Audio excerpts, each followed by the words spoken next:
It's a little bit intimidating to come and give the closing address at a conference after you've missed the first 36 hours.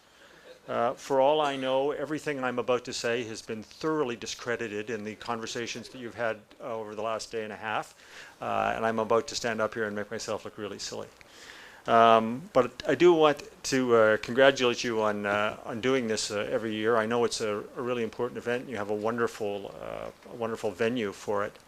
I was thinking of that on my way in. I was looking out over the lake and enjoying the scenery. And I was reminded that yesterday I was speaking at the Canadian Forces Staff College in downtown Toronto to what we call our National Security Program. And while I was speaking, there were some meetings going on the side, and I didn't know what they were. So it turned out they were interviewing for professors. They needed some new professors at the Staff College. And I said, well, couldn't you just steal a few from Kingston? And they said, if you already had a job as a professor in Kingston, would you want to move to downtown Toronto? And I could see their point when I arrived here today and looked out over the lake. So I do want to congratulate you on the successful conference. I want to thank the sponsors. And from the conversations that I've had just since I arrived an hour ago, it's obvious that you've tackled some pretty important themes over the last couple of days. Discussions like these are crucial to expanding our understanding and awareness of our common security issues and challenges in our very complex security environment. It sounds to me like you've done a lot of good work here to advance the conversation about what deterrence means and what it looks like from some very varied perspectives. I know that a couple of days of deep discussion can also be mentally draining, so I don't propose to keep you very long with these concluding remarks. I do want to offer a few words on deterrence from a Canadian perspective, and I also want to maybe offer a couple of thoughts that might help shape the agenda for next year's conference, and let me get to that later. Of course, to understand where we are today, it's really important to understand where we've been. I look around the room here, and it's pretty clear to me that this is a pretty learned and scholarly audience. So I'm pretty sure that I don't have to start off by talking to you about George Kenyon and his famous long telegram on deterrence. In fact, if you've been talking about deterrence for the last day and a half, his name's probably come up several times already. I don't propose to rehash it. Suffice it to say that history records that Kenyon argued that the USSR would make every effort to undermine Western powers, to stimulate disunity and unrest, and to use controllable Marxists as allies to create a sphere of influence to enable the spread of communism. The first part of that sounds a little bit familiar. Kenyon observed that the Soviet Union seemed impervious to reason but was very responsive to the logic of force. So he famously recommended, and I'm quoting here, long-term, patient but firm and vigilant containment of Russian expansionist tendencies. And I would just note as an aside that part of Kenyon's genius was in how he brought the concepts of deterrence and containment together. Throughout the Cold War, we saw deterrence in the classic sense, with two superpowers kept in check by the threat of mutual nuclear destruction. We also saw containment efforts through strategic alliances and support, including military, economic, and technical assistance to weaker non-communist countries. History also records that Kenyon's strategy was ultimately, if perhaps temporarily, successful. The Cold War ended largely because of economic concerns. It became too expensive to sustain, but also because of decades of deterrence and containment, and finally, in part, because political leaders eventually took to heart President Kennedy's advice when he said, "Let us never negotiate out of fear, but let us never fear to negotiate." The line between peace and war now, when we fast forward to today, is blurred, and wars no longer take place on the same battlefields. I'm pretty sure that hybrid warfare has come up in your conversations over the last couple of days, and the particular policy challenges that it presents are intense. Today's conflicts take place in many more dimensions.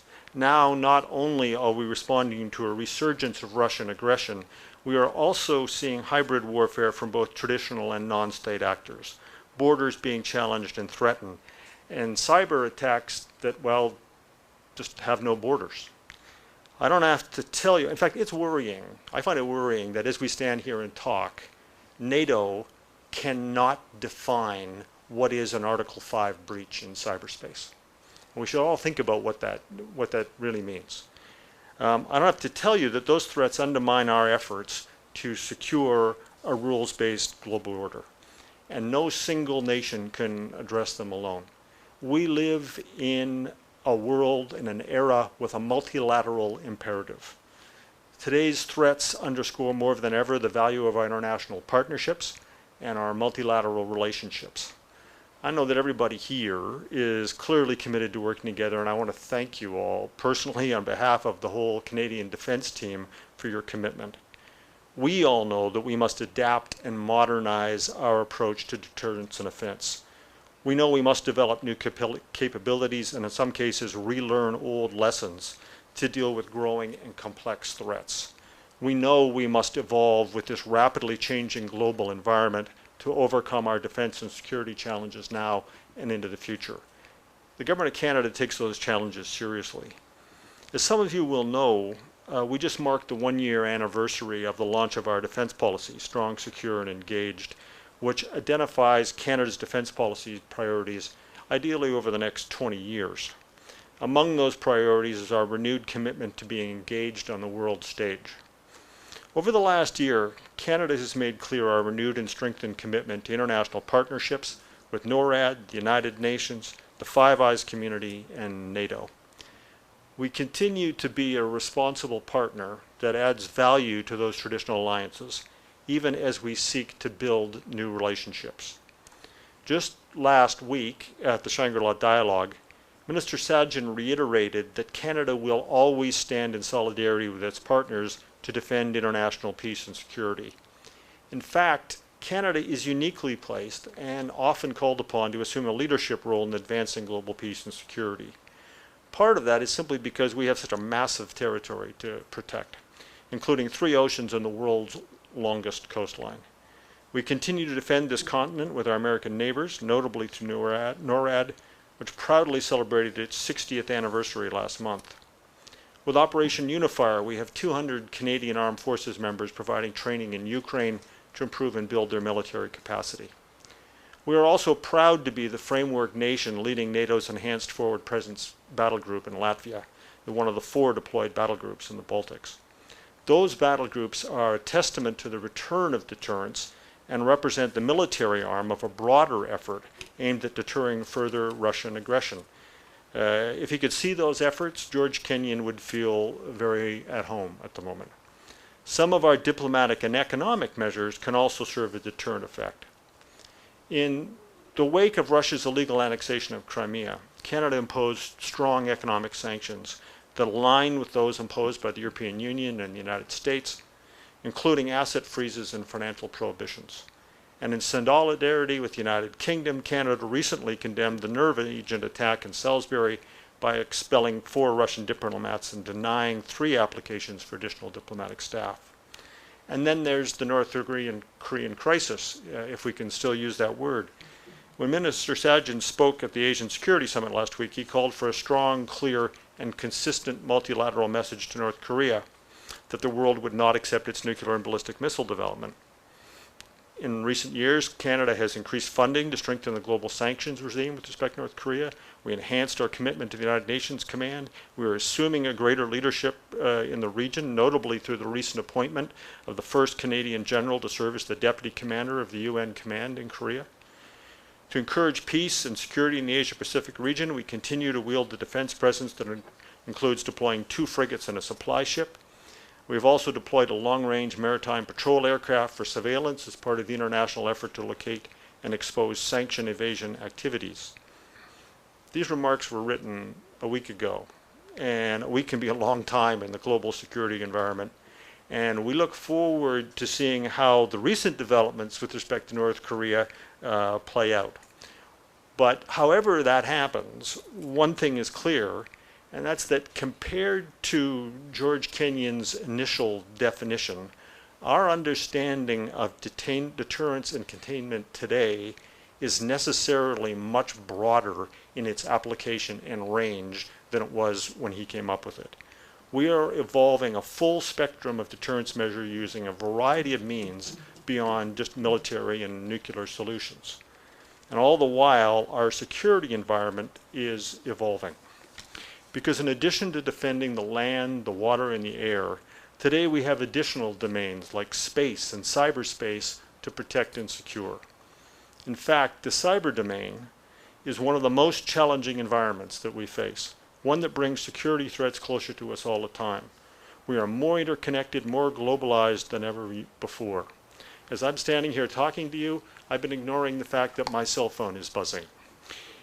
These cell phones today that every one of us has in our pockets and we all use all the time would have been called supercomputers in the 20th century. More than 2 billion people use Facebook every day to connect with their friends, families, and the rest of the world. And we now see how vulnerable our information networks can be. We have seen how information can be used to mislead and to subvert democracy. Terrorists use cyberspace to recruit, raise funds, spread information all around the world. Hackers seek to exploit Western dependence on cyber systems. Cyber threats are becoming more sophisticated and effective. We cannot deter those kind of threats with nuclear or military solutions, so we must work to find innovative and tailored means. We must also be prepared to contain those efforts if deterrence fails. If one of our allies is hacked and a computer or information system is contaminated, will we be ready and able to prevent that threat from spreading to our own individual or collective systems? Canada is working hard to ensure that we will be. That means updating and improving our comprehensive cybersecurity strategy, creating the Canadian Centre for Cybersecurity, establishing a national cybercrime coordination unit. Minister of Public Safety made some important announcements in that respect this week, and I encourage you to take a look at them. We are also developing new cyber operation roles and capabilities within our armed forces, comprising both military and civilian experts. And we are making sure that cyber defense is a key consideration when we procure new equipment and technologies. We will identify and address cyber-associated risks to military networks and equipment before we buy. But as threats continue to evolve and new ones emerge, we may have to push our concepts of deterrence and containment still further. That's going to be a challenging thing to do. I said at the outset that I wanted to leave you with a thought for next year's agenda. I also said that we live in an era with a multilateral imperative. So I want to leave you with a thought that relates a little bit to the conversation that the last panel ended on. I'm a good student. I did the assigned reading before I came here. I read the articles that you sent me. The papers you provided asked some really important questions, but I think they also neglected one. So as you leave, I'd like you to consider this question. What is the long-term implication for deterrence of the rise of populism in our allied countries? What does it mean for sustaining the public support for the investments which deterrence requires? We already have reasons to believe that populist solutions may not be conducive to multilateral approaches. Why don't you all give that some thought over the next few years, and when you've got the answer, write your own long telegram and send it to us, because we'll read it with tremendous interest. When we come together at events like this to examine our common challenges from a diversity of perspectives and experience, we strengthen our ability to reconcile the old and the new, Kenyans' defense challenges and our defense challenges. And we help ourselves respond effectively in an ever-changing security environment where we're called upon to address a growing range of threats. One thing is certain, Canada will remain steadfast in our partnerships and our alliances as we seek to expand our tools and capabilities for effective deterrence in the modern era.